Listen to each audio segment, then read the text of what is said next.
Hello viewers, welcome to my channel tasty cook. আজ আমি নিয়ে চলে এসেছি দারুণ টেস্টি একটি রেসিপি, ডিমের চচ্চড়ি, যেটি কিনা আপনারা ভাত, রুটি, পরোটা সব কিছুর সঙ্গে খেতে পারবেন। চলুন তাহলে রেসিপিটি শুরু করি।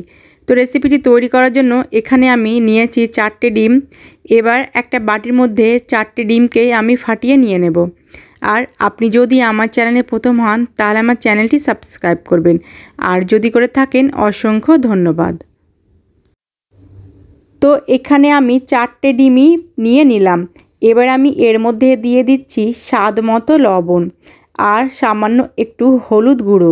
এবার আমি লবণ হলুদটাকে ডিমের সঙ্গে খুব ভালো করে মিশিয়ে নেব। লবণ হলুদটাকে খুব ভালো করে ডিমের সঙ্গে মিশিয়ে নিয়েছি। এবার গ্যাসে আমি একটা ফ্রাই প্যান বসিয়ে দিলাম, তার মধ্যে দিয়ে দিলাম তেল। তেলটাকে খুব ভালো করে গরম করে নেব। তেলটা গরম হয়ে গেছে। এবার আমি ডিমের যে মিশ্রণটা তৈরি করেছিলাম সেটাকে তেলের মধ্যে ঢেলে দিলাম, আর প্রথমে নিচের সাইডটা একটু হতে দিলাম। এবার আমি ডিমটাকে ভেঙে নেব বা ডিমের ভুজিয়া তৈরি করে নেব। তবে একটু বড় বড় ডিমের টুকরোটা করব, তাই নিচের সাইডটা একটু হতে দেবেন, তারপরে এভাবে ভেঙে নেবেন। এতে করে ডিমের টুকরোটা একটু বড় বড় তৈরি হবে। ডিমের ভুজিয়াটা আমার তৈরি হয়ে গেছে।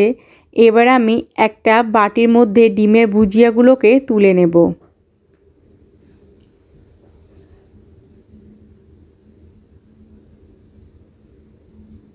ডিমের ভুজিয়াটা এবার আমি সাইডে রেখে দিচ্ছি। ওই ফ্রাই প্যানের মধ্যে আমি দিয়ে দিচ্ছি তেল। তেলটা গরম হয়ে গেছে। এবার আমি দিয়ে দিচ্ছি গোটা জিরে। এখানে আমি 1 চামচে 3 ভাগের 1 ভাগ দিয়ে দিলাম জিরে, আর দিয়ে দিলাম 4টে এলাচ। গোটা মশলাগুলোকে 2-3 সেকেন্ড একটু নাড়াচাড়া করে নিলাম। এবার আমি এর মধ্যে দিয়ে দিচ্ছি 2টো বড় সাইজের পেঁয়াজ কুচি, আর পেঁয়াজটা এরকম পাতলা পাতলা করে কুচি করে নিয়েছি। এবার আমি পেঁয়াজটাকে ভেজে নেব গোল্ডেন ব্রাউন হওয়া অবধি। তো পেঁয়াজটা আমার ভাজা হয়ে গেছে।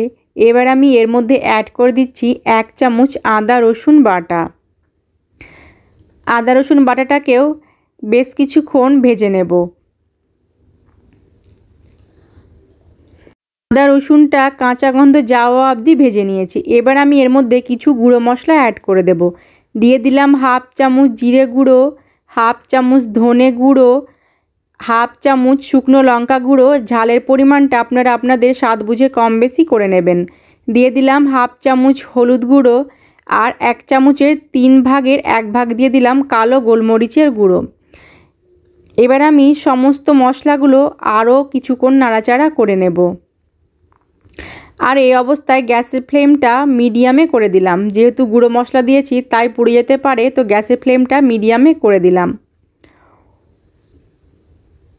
গুঁড়ো মশলাগুলোকেও 1 মিনিটের মতো ভেজে নিয়েছি। এবার আমি এর মধ্যে দিয়ে দিলাম একটা টমেটো পিউরি। এবার আমি টমেটো পিউরিটাকেও ভেজে নেব টমেটোটার কাঁচা গন্ধ যাওয়া অবধি। এবার এর মধ্যে অ্যাড করে দিচ্ছি স্বাদ মতো লবণ, আর লবণটা একটু বুঝে দেবেন। যেহেতু ডিমের ভুজিয়াটা লবণ দিয়েছি, তাই এখানে লবণটা একটু বুঝে ব্যবহার করবেন।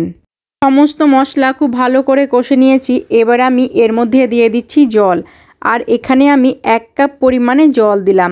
যেহেতু এই রেসিপিটা একটু মাখা মাখা হবে, তাই জলের পরিমাণটা কম করে দেবেন। সমস্ত কিছু খুব ভালো করে নাড়াচাড়া করে মিশিয়ে নিলাম। এবার আমি ঢাকনা দিয়ে ঢেকে দিচ্ছি 2 মিনিটের জন্য। এতে করে গ্রেভিটা খুব ভালো করে ফুটে উঠবে। 2 মিনিট পর আমি ঢাকনাটা তুলে নিলাম, আর খুব ভালো করে সব কিছু ফুটে গেছে। একবার আমি আরও নাড়াচাড়া করে নিলাম। এবার যে ডিমের ভুজিয়াটা তৈরি করে রেখেছিলাম সেটাকে এর মধ্যে দিয়ে দিলাম। আবারও আমি খুব ভালো করে সমস্ত কিছু মিশিয়ে নেব। এবার আমি এর মধ্যে অ্যাড করে দিচ্ছি 1/2 চামচ গরম মশলা গুঁড়ো। তো গরম মশলা গুঁড়োটাও খুব ভালো করে মিশিয়ে নিলাম। এবার ঢাকনা দিয়ে ঢেকে দেব 2 মিনিটের জন্য। এবার আমি 2 মিনিট পর ঢাকনাটা তুলে নিলাম। এর মধ্যে অ্যাড করে দিচ্ছি কাঁচা লঙ্কা। দিয়ে আমি আরও 2 থেকে 3 মিনিট রান্না করে নেব। তো আবারও সমস্ত কিছু খুব ভালো করে নাড়াচাড়া করে নিলাম। আর এই রেসিপিটি যদি আপনাদের ভালো লাগে তাহলে অবশ্যই একটা লাইক করবেন, আর যতটা পারবেন ফ্রেন্ডস অ্যান্ড ফ্যামিলির সঙ্গে শেয়ার করে দেবেন।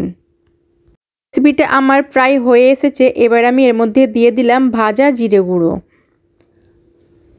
বন্ধুরা, রেসিপিটা আমার তৈরি হয়ে গেছে। এবার আমি গ্যাসের ফ্লেমটা বন্ধ করে দেব। তো আজ আসি, আবার দেখা হবে অন্য কোনো দিন অন্য কোনো রেসিপি নিয়ে। ধন্যবাদ।